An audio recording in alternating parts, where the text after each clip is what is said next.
Chapter 8. Tom was thrilled when he saw me walk into work on Vincent's arm. "I knew it would happen," Tom said with a smile that could light up the night sky. Dave grumbled a little, but was honestly happy that I chose Vincent as my mate. This was all still new to me. I still had to get used to certain words. Vincent kissed me with so much passion and a promise of things to come. After he left, couldn't stop smiling while working. I didn't even mind that the bar was packed tonight. Dave stood at the door, watching everything that was going on, and from time to time he would talk on his phone, and I would hear a click, and I knew Dave was taking pictures of me to send to Vincent. That would always bring a smile to my face. The thought of being with Vincent made me feel at peace. Once we closed, Vincent walked through the door. He had a look that he was a man not to be messed with. The air around him rang of authority and danger. But once his eyes were on me, all that disappeared, and it was replaced with a warm smile that reached his eyes. Vincent took me home once we locked up, and I said goodnight to Tom and Dave. Once we were inside my home, there was no stopping us.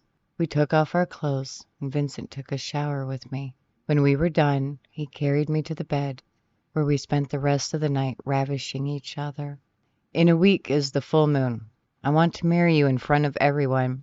And that night under the moon, I would like us to cement the bond and mating," Vincent said as I laid in his arms. "Sounds perfect to me," I said, stretching my body as I fell asleep in his arms. My alarm went off, pulling me from the best dream that I've ever had. I reached for my phone and turned it off. Lying in bed, I looked over and Vincent wasn't there. I got out of bed and went to the kitchen looking around. He wasn't in here either. I started up my coffee pot and checked the rest of the house. Nothing. Shrugging my shoulders, I took a shower and got dressed in my usual clothes for work. One more night before the weekend, and I was ready for 2 days off so I could finally sleep in. I could hear the coffee beeping. Pouring myself a cup, I went and sat down on the couch. How things have changed in a matter of moments. I was just a girl working as a bartender in a small town, oblivious to anything going on. Now, I have a wolf that is a part of me, thanks to a distant ancestor.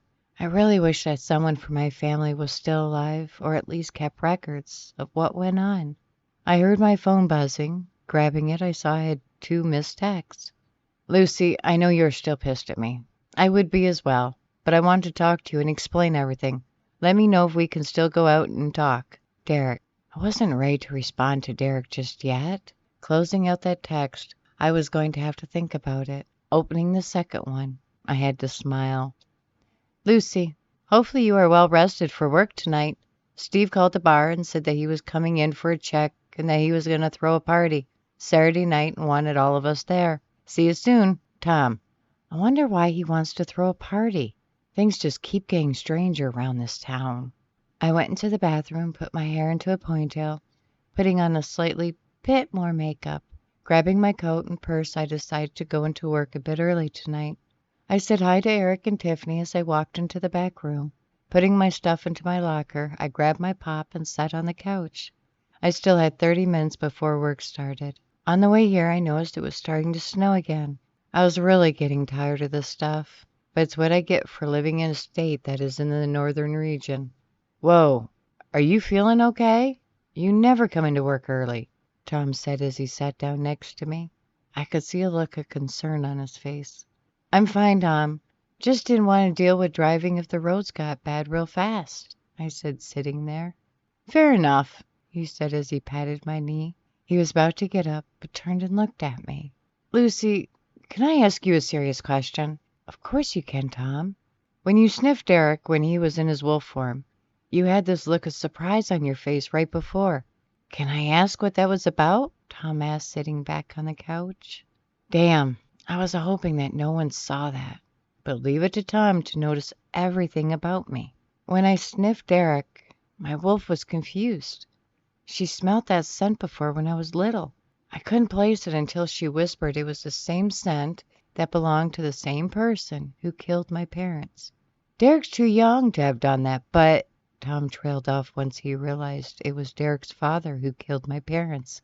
"Have you talked to Derek about this?" Tom asked. "Not yet. I need some time to process everything that has been going on with and around me lately." I said just as my watch beeped, letting me know we start work in 5 minutes.